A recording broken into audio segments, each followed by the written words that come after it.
Buenas noches compañeros y tutora, mi nombre es Jorge y hoy les vengo a hablar sobre el secuestro de Ingrid Betancourt.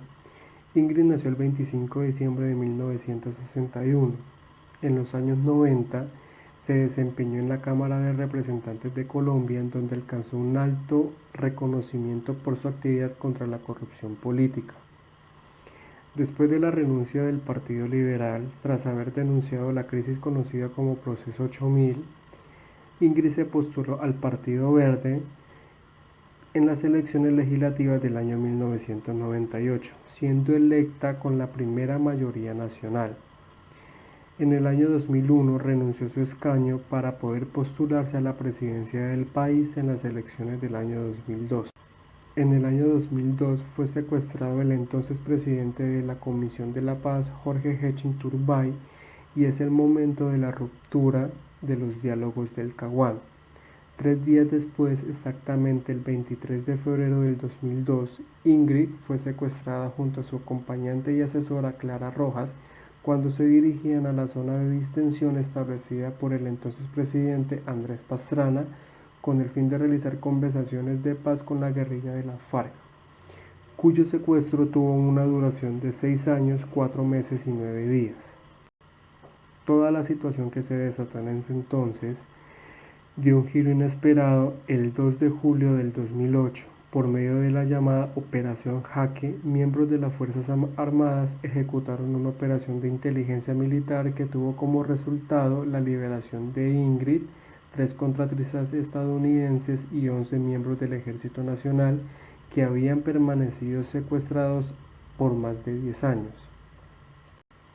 El impacto para Colombia que tuvo este secuestro de Ingrid fue que la liberación de los 15 secuestrados en mención es un hecho que cambia totalmente la política de Colombia en cuanto al curso de la confrontación con las FARC y el conflicto armado, la crisis política industrial entre Álvaro Uribe y la Corte Suprema de Justicia y el mapa de la sucesión presidencial, además de las grandes expectativas de aquel tiempo para dar paso a otro acuerdo humanitario y gestionar de quienes seguían en cautiverio.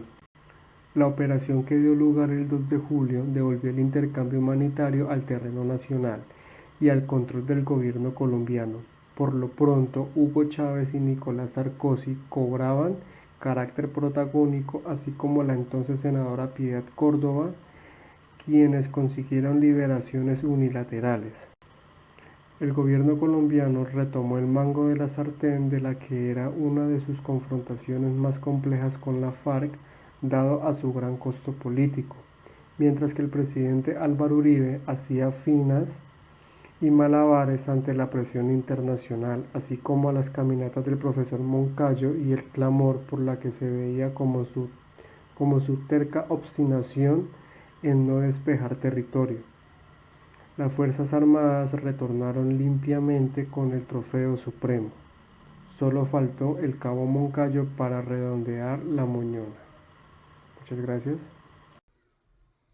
Hola compañeros, mi nombre es Wendy Dayana Castro Chala. A continuación les voy a hablar acerca del secuestro de Ingrid Betancourt, que fue un hecho histórico de Colombia que conmocionó a muchas personas.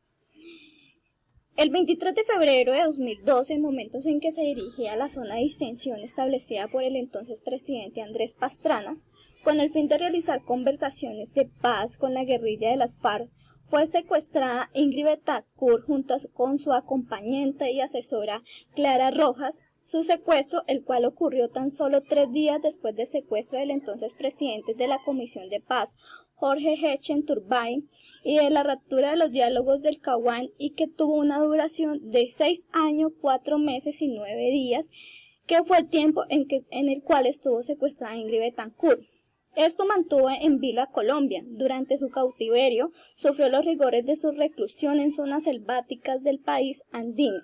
El caso ganaría crecientes sentimientos de solidaridad, convirtiéndose en una causa célebre. Su situación dio un dramático vuelco el 2 de julio de 2008, cuando miembros de las Fuerzas Armadas realizaron una operación de inteligencia militar que tuvo como resultado su liberación junto con 3 contratistas estadounidenses y 11 miembros del Ejército Nacional que habían permanecido secuestrados, algunos por más de 10 años. La liberación por medio de la llamada Operación Jaque resultó un gran triunfo político para el gobierno del presidente de Colombia, Álvaro Uribe Vélez. A continuación mostraré un video en el cual se da a conocer algunas palabras y sucesos de los cuales le ocurrieron a Ingrid Betancourt en su secuestro.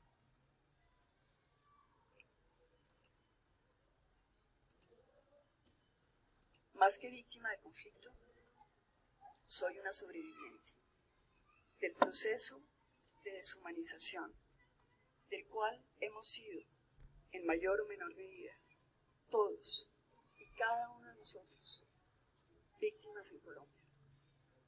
La ex candidata que reside en Londres aseguró que durante su cautiverio perdió su voz y su identidad y recordó cómo la llamaban los guerrilleros. Después de la voz, lo que intentaron arrebatarme fue mi identidad. Me di cuenta del peligro de perderla la primera vez que alcé la cabeza, cuando me estaban llamando y no era por mi nombre. Los nombres que me dieron fueron muchos en la selva. La cucha, por vieja, la garza, por flaca, la perra, por mujer, la carga, por secuestrada. Durante todos esos años de secuestro luché por no perder ese algo único, mientras era reducida a ser una cosa, un objeto controlado por otros, alienada de las decisiones más propias, como la de tener que pedir permiso para ir al baño, y tener que hacerlo bajo la mirada de guardia. Betancourt recordó algún. Como acabamos de visualizar, el secuestro de Ingrid Betancourt dio un gran conmoción a Colombia, en donde hubo casos de deshumanización y degradación, ya que pues el secuestro, pues en ese entonces habían muchos grupos armados, en este caso pues las FARC. Fue un escenario demasiado desgarrador, ya que a Ingrid Betancourt la separaron por 6 años, exactamente 6 años, 4 meses y 9 días de su familia, desplazándola a un lugar demasiado precario, con condiciones demasiadas precarias, en donde les decían apodos, en donde muchas veces en ese sitio se veía lo que era la violación, la tortura. El horror de uno ser secuestrado es algo que básicamente es una degradación humana y es una violación a los derechos humanos, que fue básicamente lo que vivió Ingrid. Gracias. Bueno, el proceso de memoria del conflicto armado contribuye a la construcción de la paz, que tiene como fundamento el reconocimiento del horror, de la violencia, de los daños causados a las víctimas y al tejido social, de la aceptación, ¿no?, de las responsabilidades y la transformación de los imaginarios sociales, culturales y políticos que legitimaron, ¿no?, la violencia y la vulneración de los derechos humanos, así como también la profundización de la justicia restaurativa que permita rehacer los vínculos sociales y la convivencia pacífica, cambiando el ciclo de odios y retaliaciones que han alimentado el conflicto armado.